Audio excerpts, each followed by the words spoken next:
శివకామేశ్వరి గారు నమస్కారం అండి. నమస్కారం శ్రీలక్ష్మి గారు. హిందూ ధర్మంలో మనం స్త్రీ గురించి చెప్పుకుంటున్నాం కదండి. అవును, స్త్రీల గురించే ఎందుకు చెప్పుకుంటున్నారు? తప్పకుండా తెలియజేస్తానండి. శ్రీమాత్రే నమః. అందరికీ హిందూ ధర్మంలో స్త్రీ యొక్క ప్రాముఖ్యత అని మనం చెప్పుకుంటున్నాము.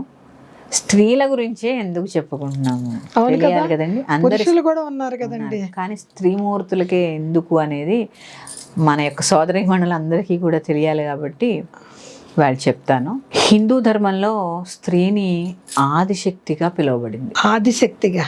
అంతే కదా, ఆదిశక్తిగా పిలువబడింది స్త్రీ. స్త్రీ సహజంగానే శక్తి స్వరూపిణి. అవును కదండి. ఈ శక్తి తనకు ఉంది కాబట్టే పురుషాధిక్య సమాజంలో కొంచెం తొక్కబడింది. అందుకే స్త్రీ ఇది చేయకూడదు, అది పురుషులకి ఏమి ఉండవు చూడండి, చాలా నియమాలు మన స్త్రీలకే ఉంటాయి.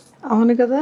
ఎందుకు అంటే సహజ సిద్ధంగానే శక్తి ఎక్కువ కలది కాబట్టి ఈ శక్తికి ఆ శక్తి కూడా తోడైతే మహోన్నతమైన శక్తి అవుతుంది, మహోన్నతమైన శక్తిగా ఎదుగుతుంది. అంటే తనే ఒక పరాశక్తిగా తయారవుతుంది. పరాశక్తి కింద తయారవకుండా ఈ పురుషాధిక్య సమాజంలో కొంత స్త్రీని పెట్టారు. అందులో ఎటువంటి సందేహం లేదు, స్త్రీని తొక్కి పెట్టారు.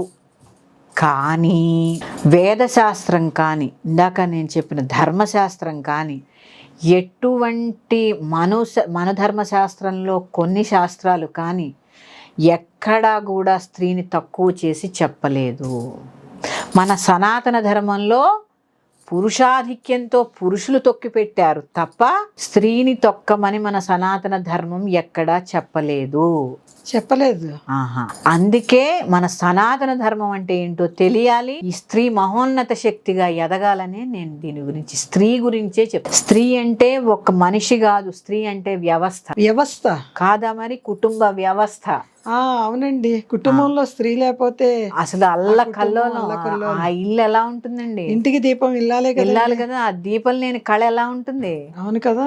ఈవేళ పుట్టిన పిల్ల రేపటికి రజస్సులు అవుతుంది, ఆ తర్వాత చదువుకుంటుంది, మళ్ళీ వివాహం చేసుకుంటుంది, గృహిణి అవుతుంది, భార్య అవుతుంది, తల్లి అవుతుంది, అమ్మమ్మ అవుతుంది, ఇన్ని చేసుకుంటుంది. అంటే ఎంత ఉంది చూడండి కుటుంబ వ్యవస్థ అంటే. ఇదంతా కూడా తెలియదు చాలా మందికి. స్త్రీ అంటే అబల కాదు, సబల కాదు.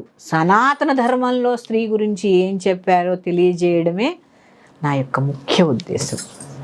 అందుకే నేను అలంకరణ గురించి చెప్పాను. అలంకరణ చాలా ఇంపార్టెంట్ కదా మనకి.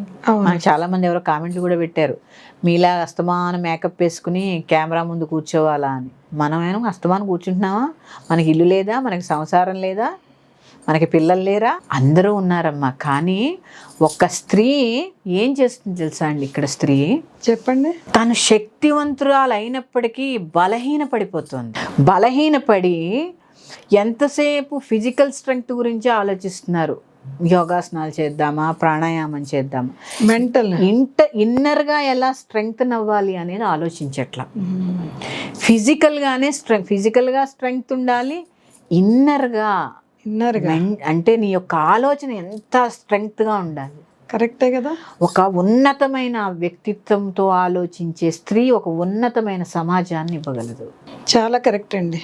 దీని గురించే నేను సనాతన ధర్మంలో స్త్రీ గురించి చెప్పాలని, ఇందుకే నేను ఈ యొక్క ముఖ్య ఉద్దేశం నాకు. ఎందుకంటే చూడండి, మనం ఒక అమ్మాయి పుట్టిన దగ్గర నుంచి అసలు ఏ దేశంలో కూడా మన దేశం ఇచ్చినంత గౌరవం ఎక్కడా ఇవ్వలేదండి. మన సనాతన ధర్మంలో స్త్రీకి ఇచ్చినంత గౌరవం ఎక్కడా ఇవ్వలేదు. ఇందులో ఒక భాగం అలంకరణ. చూడండి, మగవాళ్ళ బట్టలు ఏముంటాయండి? 3000, 5000, మహా అయితే 5000, 6000. నువ్వు ఈవేళ ఒక పట్టు చీర కొనుక్కోవాలంటే 25,000. ఆ భర్త పాప నీకు కొని తన యొక్క స్టేటస్ని నీ బట్టల్లో, నీ యొక్క నగలు, నీకు నెక్లెస్ కొంటాడు, తను ఆనందపడతాడు. అవును కదా. అంటే నీ అలంకరణ చూసి తను ఆనందపడుతున్నాడా లేదా? నా స్టేటస్ నా భార్య అని భర్తలు కూడా గ్రహించాలి. ఇక్కడ సనాతన ధర్మంలో స్త్రీ గురించి ఏం చెప్పారో క్లుప్తంగా ఒకటి చెప్తాను నేను. ఏ దేశము కూడా ఇవ్వనటువంటి మహోన్నతమైన స్థానాన్ని మన సనాతన ధర్మంలో స్త్రీకి ఇచ్చారు. ఉదాహరణ చెప్పాలి అంటే, పుట్టినప్పటి నుంచి చెవులు కుట్టించడం అనే పండగ అమ్మాయికి. అవునండి. రజస్సులు అయితే ఒక పూజ, పండగ, పూజ, వివాహం ఒక పండగ, వేడుక. వేడుక, కన్యా పూజ. అవునా? అవునండి. ఎన్ని పూజలు ఉన్నాయి చూడండి అమ్మాయికి. సువాసిని పూజ, ఇందాక మనం చెప్పుకున్నాం. అవునవును. శ్రీమంతం ఒక పూజ. ఇవన్నీ అబ్బాయిలకు ఉన్నాయా? చూడండి, మన సనాతన ధర్మంలో స్త్రీకి చూడండి ఎన్ని పూజలు పెట్టారో, అవునండి. ఎన్ని పండగలు పెట్టారో. భార్య పక్కన కూర్చుంటేనే భర్తకి ఆ గౌరవం దక్కుద్ది, కానీ విడిగా పురుషులకి ఏమి చేస్తాం చూడండి. ఏముంటుంది ఇక్కడ చూడండి, అసలు ఇన్ని పురుషుల జీవితాల్లో ఎక్కడున్నాయండి? అంటే చిన్నప్పుడు అంటే ఇప్పుడు బ్రాహ్మణ ఒక కుటుంబంలో అమ్మాయి, పుడితే ఉపనయనం ఒక ఉంటుంది. అమ్మాయి ప్రజెస్సులు అయినప్పుడు ఎంత ఫంక్షన్ చేస్తారు, అన్నదానం అని వేడుక. వేడుక చాలా చేస్తారు. వేడుక ఎన్ని చేస్తారు. వేడుకలు ఉన్నాయి అమ్మాయిలకి. నిజమే కదా. మరి ఇక్కడ స్త్రీ తొక్కబడిందా? ధర్మం తొక్కలే, పురుషులు తొక్కారు. నిజమేనండి. కానీ ఎందుకు నియమాలు విధించబడ్డాయి? రూల్స్ అనేవి కంపల్సరీ కదండి. మాట్లాడితే ఇది నేను ఎందుకు చెప్తున్నానంటే, ఈ విషయాలన్నీ ఒక తల్లి తెలుసుకుంది అనుకోండి, తన బిడ్డకి చెబుతుంది. ఇక్కడ నేను అబలని కాదు సబలని అని చెప్తూ ఉంటారు కదా. హక్కుల కోసం పోరాటమే. నీకు ఆల్రెడీ నువ్వే హక్కులు వాళ్ళకి ఇచ్చింది. నీ హక్కు వాళ్ళని రూల్ చేయడం. ఇంకా నీకు హక్కులేంటి? నువ్వే సృష్టిస్తున్నావు, నువ్వే సృష్టించావు వాళ్ళని. అవును కదా. ఇంకా నీకు హక్కులేంటి? ఏ హక్కుల కోసం పోరాడడం కాదు. నిన్ను నువ్వు ప్రూవ్ చేసుకోవడం అంటే హక్కుల కోసం పోరాడడం కాదు. నువ్వేంటో తెలుసుకో, నీ శక్తి ఏంటో తెలుసు. సృష్టికి ప్రతి సృష్టి చేస్తున్నా. నేను ఇదే చెప్తున్నా. శ్రీమాత వీరమాతగా ఎలా అయిందో తెలుసుకో. శ్రీమాత ఎలాంటి వీరపురుషులకి, గణేష జననం ఒక రాక్షసవధ, సుబ్రహ్మణ్య జననం ఒక రాక్షసవధ. ఇట్లాంటి రాక్షసులను సంహరించడానికే మాతలు ఉద్భవిస్తా. ప్రతి పిల్ల ఇన్నర్గా స్ట్రెంగ్త్ అయితే ఒక ఝాన్సీ లక్ష్మీబాయి అవుతుంది, ఒక రుద్రమదేవి అవుతుంది. ఇట్లా పిల్లల్ని పెంచండి. మగపిల్లల తల్లులు, నేను మళ్ళీ చెప్తున్నాను, బ్రాండ్ అనే పిల్లలకి అలవాటు చేయకండి.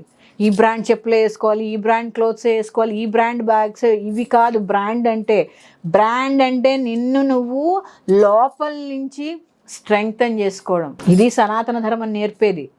చాలా మెలకువలు ఉన్నాయి. చెప్పాను ఎన్ని పూజలు ఉన్నాయండి స్త్రీలకి. పుష్పవతి ఒక పూజ, వివాహంలో అదేంటి కన్యా పూజ, తర్వాత మనం నవరాత్రులు చేసుకుంటున్నప్పుడు కన్యా పూజ, కుమారి పూజ చేస్తుంటావా, సువాసిని పూజ. శ్రీమంతం ఎందుకు చేస్తారు? నువ్వు తల్లి అవుతున్నావు, నీలో ఉన్న మాతృత్వానికి నా ధన్యవాదాలమ్మా శ్రీమంతం చేస్తాం అని మాతృత్వానికి పూజ. ఇవన్నీ ఎందుకు గ్రహించట్లేదు? ఏం చేస్తారు పాపం. భర్తలు తక్కువ వాళ్ళు కాదండో. ఎక్కడో భార్య ఒక ఇన్సిడెంట్ చేసిందని కేవలం అందరి భార్యలు అలా అని కాదు. ఇప్పటికీ సమాజంలో పురుషుడి వల్ల స్త్రీ బాధపడుతూనే ఉంది. ఉద్యోగం చేయాలి, పిల్లల్ని చూసుకోవాలి, ఇంట్లో పనులన్నీ చక్కబెట్టుకోవాలి. ఇవన్నీ చేసుకుంటూ పూజ అనేది కూడా స్త్రీయే చేయాలి. ఉన్న కాస్ట్ టైంలో కూడా పాపం ఆ పూజ కూడా స్త్రీమూర్తులే చేయాలి. ఎంత ప్రెషర్ అండి పాపం వాళ్ళకి. నిజమే కదండి. ఇవన్నీ తెలియచెప్పే ప్రయత్నమే. మీరు వీక్ కాదు, మీరు స్ట్రెంగ్త్, మీరు శక్తులు. మీలో ఎన్నో క్వాలిటీస్ ఉన్నాయి. హక్కుల కోసం పోరాడకండి, వాళ్ళని ఓర్పుతో నేర్పుతో జయించండి. ఎందుకంటే అమ్మ అనే లక్షణం నీలో ఉంది కాబట్టి, మాతృ హృదయం ఉంది. నువ్వు మాతృమూర్తివి కాబట్టి, మాతృతత్వానివి కాబట్టి, అమ్మ తత్వానివి కాబట్టి నువ్వు వాళ్ళ హక్కుల కోసం పోరాడట్లేదు, నువ్వే వాళ్ళకి హక్కులు ఇచ్చావు. ఇది తెలుసుకోండి. ఏ భర్త మీద కోపం వచ్చిందనుకోండి, నిజంగా కొంతమంది మాట్లాడరండి. ఒక కష్టం సుఖం